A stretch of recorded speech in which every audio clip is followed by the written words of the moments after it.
حضرت امام احمد بن حنبل رضی اللہ تعالیٰ عنہ نے حضور علیہ السلام کی رؤیت باری تعالیٰ کے بارے میں جب آپ سے پوچھا گیا تو انہوں نے فرمایا 3 مرتبہ یہ الفاظ دہرائے آپ نے، کیا؟ قد رأى ربہ، قد رأى ربہ، قد رأى ربہ۔ انہوں نے فرمایا آقا علیہ السلام نے اس رات کسی اور کو نہیں دیکھا، اور آپ کی حالت جب یہ آپ 3 مرتبہ بیان کر رہے تھے تو اتنے جوش کے ساتھ بیان کر رہے تھے، سامنے بیٹھا مجمع یہ بات بیان کر رہا ہے۔ حضرت امام احمد بن حنبل جس وقت اس روایت کو بیان کر رہے تھے، جب یہ بات بیان کر رہے تھے تو آپ کی وجدانی کیفیت یہ تھی کہ آپ کی سانسیں پھول رہی تھی۔ کس بات پر کہ لوگ تسلیم کیوں نہیں کرتے، اس چیز پر دلیلیں کیوں مانگتے ہیں کہ خالق کائنات کو دیکھا یا کہ نہیں دیکھا؟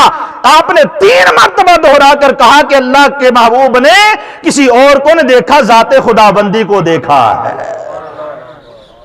آپ کی وجدانی کیفیت ہوگی کہ لوگ کیوں نہیں مانتے۔ تو حضرات محترم اس سے آگے ہم سورہ نجم کی آیہ مقدسہ پڑھتے ہیں، افتمارونہ علی ما یری۔ اللہ رب العزت اس آیہ مقدسہ کے اندر بھی یہی بات بیان کر رہا ہے، کیا تم ان سے اس پر جگڑتے ہو جو انہوں نے دیکھا ہے؟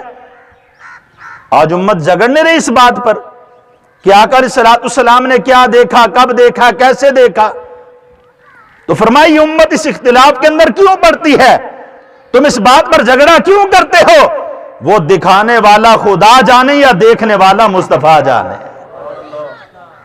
تمہیں تو اختلاف رائے کی ضرورت ہی نہیں ہے، تمہارے پاس تو اس بارے میں اختلاف ہونا ہی نہیں چاہیے۔ تو حضرات محترم اس طرح سے اور بھی بہت سی آیات مقدسہ اور حدیث مبارکہ جو ہیں وہ حضور نبی کریم صلی اللہ علیہ وسلم کی اس جو صفت ہے، اس مقام جو ہے، اس کو بیان کرتی ہیں۔ آگے چل کر ہم جب قرآن مجید فرقان حمید میں پڑھتے ہیں تو سورہ نجم میں پھر اللہ رب العزت آگے ارشاد فرماتا ہے، لَقَدْ رَآ مِنْ آیَاتِ رَبِّهِ الْكُبْرَى، بے شک آپ نے اپنے رب کی بے شمار نشانیوں کو بھی دیکھا ہے۔ اب جب اللہ رب العزت نے آپ کو صرف اپنا دیدار ہی نہیں بلکہ بے شمار نشانیاں بھی دکھائی ہیں، اور جب ہم سورہ بنی اسرائیل کی آیہ مقدسہ پڑھتے ہیں تو وہاں پر بھی یہی ہے، سبحان الذی اسری بعبدہ لیلا من المسجد الحرام الی المسجد الاقصی الذی بارکنا حولہ لنریہ من آیاتنا۔ وہاں سے بھی معراج پاک کا ذکر ہے اور اس سورت کے اندر بھی معراج پاک کا ذکر ہے، وہاں پر بھی نشانیاں دکھانے کا ذکر موجود ہے، اس آیت کے اندر بھی نشانیاں دکھانے کا ذکر موجود ہے۔ کس لیے کہ اللہ رب العزت نے یہ معراج ایسے نہیں عطا کی بلکہ اللہ رب العزت نے اس دن کو خاص بنا کر، خاص اہتمام کر کے اپنے پیارے محبوب علیہ السلام کو اپنے دیدار سے مشرف فرمایا ہے۔ تو آقا علیہ السلام کی احادیث مبارکہ اور خالق کائنات کے قرآن مجید فرقان حمید میں سے ان آیات مقدسہ کی روشنی میں مجھے ناچیز نے جو آپ کے سامنے عرض کیا سو کیا، اس کے علاوہ بھی بہت سی احادیث مبارکہ روایات سے اس چیز کا بیان ثبوت ملتا ہے کہ خالق کائنات نے معراج کی رات اپنے پیارے محبوب علیہ السلام کو اپنا دیدار عطا فرمایا ہے، اور یہ خاص اہتمام، یہ خاص رات اسی لیے رکھی تاکہ اللہ رب العزت سامنے بٹھا کے اپنے محبوب کے ساتھ اپنی باتیں کہہ سکے اور اپنے محبوب کی باتیں سن سکے۔ تو جب یہ باتیں ہوئیں تو خالق کائنات نے ایک عظیم تحفہ پیارے محبوب علیہ السلام کو نماز کی صورت میں عطا فرمایا۔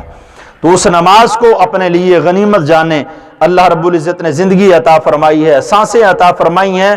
تو جو پیارے محبوب علیہ السلام معراج کی رات عروج پاتے ہیں تو اس امت کو عروج حاصل کرنے کا ذریعہ بھی عطا کرتے ہیں کہ اے امت، اگر تم عروج پانا چاہتی ہو، اگر تم آگے بڑھنا چاہتے ہو، تم اللہ رب العزت کی بارگاہ میں بلندیاں حاصل کرنا چاہتے ہو تو نماز پڑھنا تمہارا کام ہوگا، معراج کر عطا کرنا خالق کائنات کا کام ہوگا۔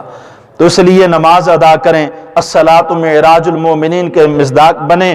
کس لیے کہ جو بندہ نمازی بن جاتا ہے، پکا اور سچا نمازی بن جاتا ہے، خالق کائنات یقیناً اس کے درجات بلند فرما دیتا ہے۔ دعا ہے اللہ رب العزت کی بارگاہ میں خالق کائنات ہمیں اعمال صالحہ کی توفیق عطا فرمائے۔ وآخر دعوانا الحمدللہ رب العالمین۔